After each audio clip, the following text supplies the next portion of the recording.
Are the crews who are out at sea wanting to hear updates about what's happening with the coronavirus?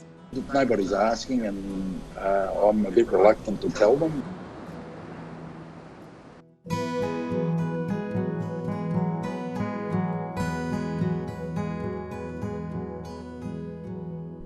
As far as places to be to practice physical distancing, this could be the pick of them.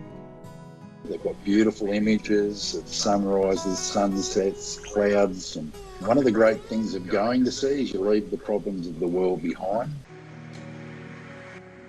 Right now, those problems are significant. The economic destruction from COVID-19 is continuing to rise. But on the ocean, it seems a distant trouble. Are the crews who are out at sea wanting to hear updates about what's happening with the coronavirus? Nobody's asking, and I'm a bit reluctant to tell them as the death rate continues to tick over and the detected infection rates continues to increase. That's one of the beauties about being at sea. And if you've got to be isolated anyway, which our crews are, you might as well be making money for it whilst you're doing it. Getting the prawning crews out to sea was not easy. Austral Fisheries is based in far north Queensland. But the nature of the industry, where they work for half of the year and have the other half off to do as they please, means the fishing crew come from all over the country and the world. On about the 1st of March, I sent out a broadcast to all my skippers telling them all their crew had to be back in the country by the 6th of March. That deadline ensured that everyone could quarantine themselves for 14 days in Cairns prior to setting sail. Those who couldn't literally missed the boat. We have a lot of adventurers in our fleet. We had 2 foreign crew, a Russian and an Indonesian. They're both engineers for us. One we couldn't get in contact with and one couldn't leave in the time that we specified, so both of those guys didn't sail with us.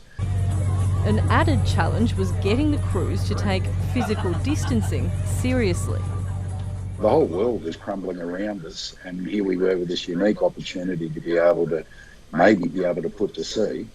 So it was really important we did everything within our power to ensure that it wasn't us that was the problem. It wasn't easy, and not everyone felt the same way about it. I think quite a few people thought we were overreacting at the start, but I think they were pretty grateful by the time they sailed.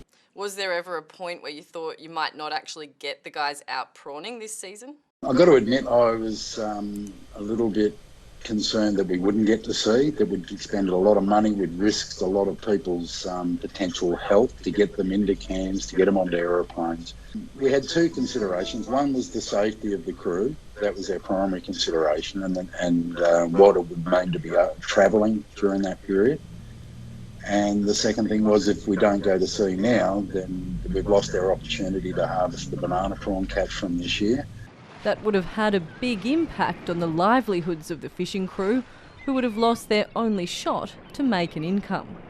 We basically weren't told we could go. Nobody told us not to go, so we just kept pushing ahead.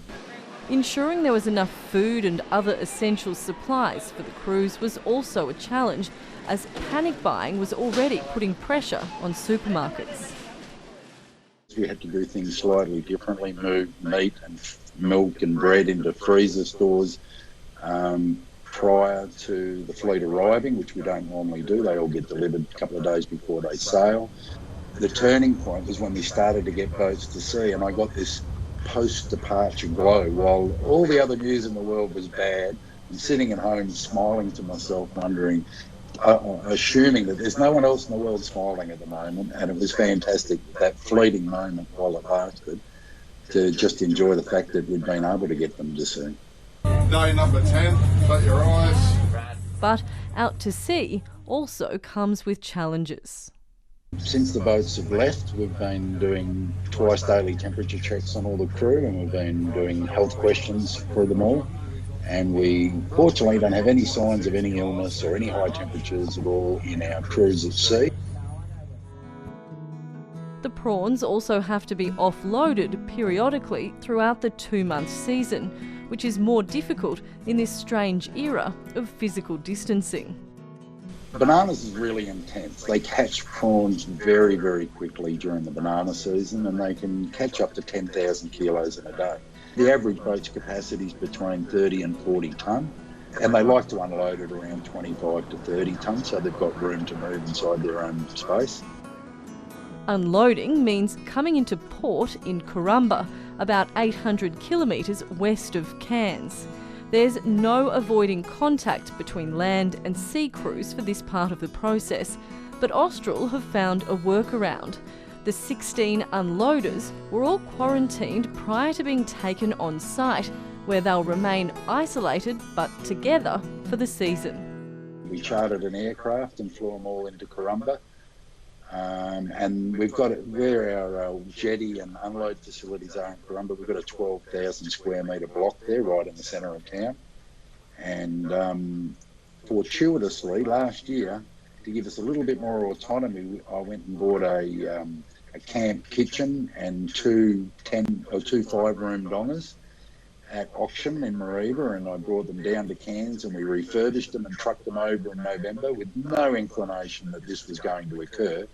But as it's turned out, between the 10 rooms with the dongers and the 6 rooms we've got in the house that's on site, we've got more than enough accommodation. From Corumba, the prawns are trucked south. Border closures have made that a little more interesting. Our fishery covers 3 state boundaries. Our trucks sometimes come out of Darwin before they go to Corumba, before they take the product down to Brisbane. We had to arrange trucking companies and make them aware of permit conditions for crossing state borders.